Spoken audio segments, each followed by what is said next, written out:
And today we're tackling something that's been generating a lot of buzz. Retro. You know, those team reflection sessions. Yeah. We're going to unpack it all based on some really insightful sources we've got.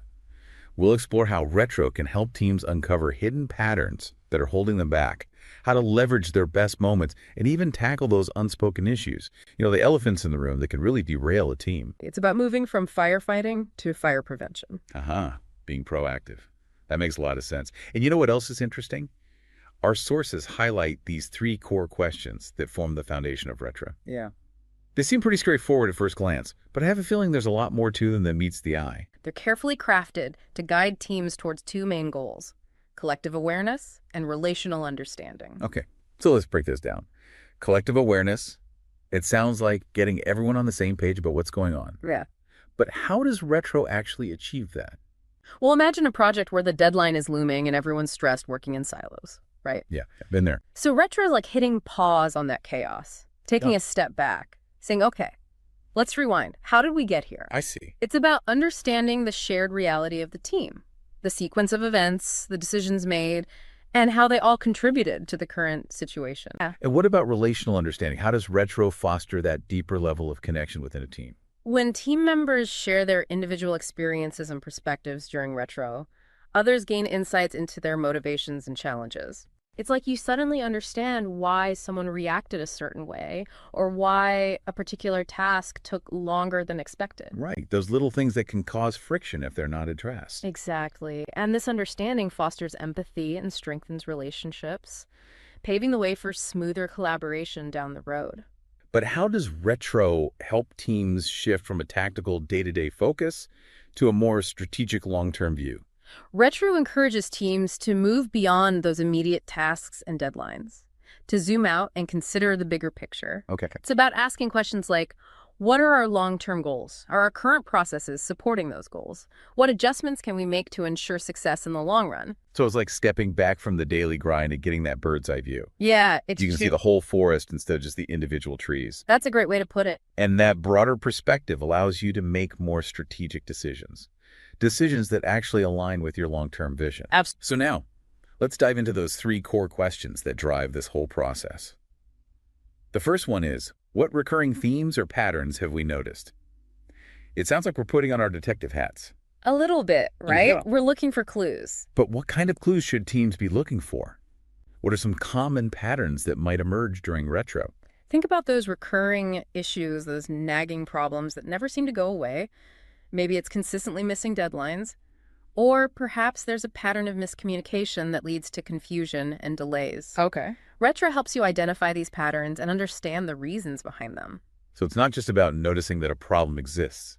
It's about understanding the why behind it. Exactly. Like a detective following the clues. What are we not talking about that we should be? This one seems a bit more delicate. Yeah, this question is all about psychological safety and open communication. Creating a space where people feel comfortable bringing up sensitive topics, those elephants in the room that everyone usually avoids. I can see how this could be a game changer. Imagine a team where everyone's afraid to speak up about a problem, even if it's impacting their work. This question gives them permission to voice their concerns. Right. It opens up the conversation. But how do you actually create that safe space? How do you ensure that people feel comfortable enough to open up and share those potentially sensitive issues? It starts with leadership. Leaders need to set the tone, creating a culture where vulnerability is valued, not punished. So it's not just about asking the question. It's about fostering an environment where people feel safe to answer honestly. Our sources mention a technique called the start-stop-continue exercise as a way to approach those unspoken issues. Have you found that to be an effective method? Absolutely. It's a really simple but powerful framework. It encourages team members to identify behaviors or practices they should start doing, those they should stop doing, and those they should continue doing. I like that. It's straightforward and structured. Right. And it gives everyone a way to offer feedback and suggestions without feeling like they're calling anyone out. It's more about actions and processes than personalities. Exactly. Which keeps the conversation constructive and focused on solutions. How do you ensure that retro leads to actual change within a team? The key is to translate those insights into actionable steps. It's not enough to just talk about problems. You need concrete solutions and someone to take responsibility for implementing them. Right? Turning insights into action. That's crucial. One of our sources suggests using a parking lot during retro sessions. Could you explain what that is and how it can be helpful? A parking lot is basically a space, often a whiteboard or a shared document, where you can jot down ideas or issues that come up during retro, but might be a bit tangential to the main discussion. Ah, so it's a way to acknowledge those points without derailing the conversation. Exactly. You capture the idea and revisit it later, maybe in a separate meeting or brainstorming session. The important thing is that those valuable insights don't get lost. How does retro help teams navigate those inevitable disagreements that pop up in any collaborative environment? Retro provides a structured framework for addressing conflict in a safe and constructive way. By encouraging open communication and active listening, Retro helps team members understand each other's perspectives and find solutions that work for everyone. So it's about shifting from a blame culture to a learning culture. Exactly, where conflict is seen as an opportunity for growth. One of our sources even goes so far as to say that retro can be a form of team therapy. Interesting, I can see that. Do you agree with that assessment? There's definitely an element of that. Retro provides a safe space for teams to process their experiences, both positive and negative, and to work through challenges together.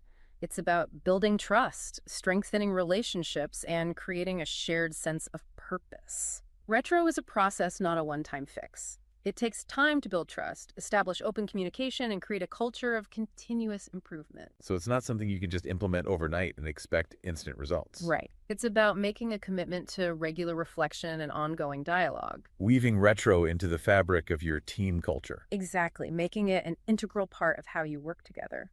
But before we wrap up, I want to touch on one more point. Our sources mention that retro can help teams shift from a tactical to a strategic mindset. Can you elaborate on that a bit? Sure. In our day-to-day work, we often get bogged down in the tactical details, deadlines, tasks, immediate problems. Retro encourages us to step back and look at the bigger picture. It's about asking questions like, what are our long-term goals? Are we on track to achieve them?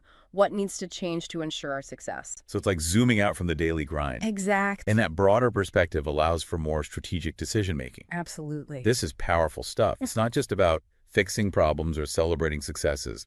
It's about aligning the entire team around a shared vision.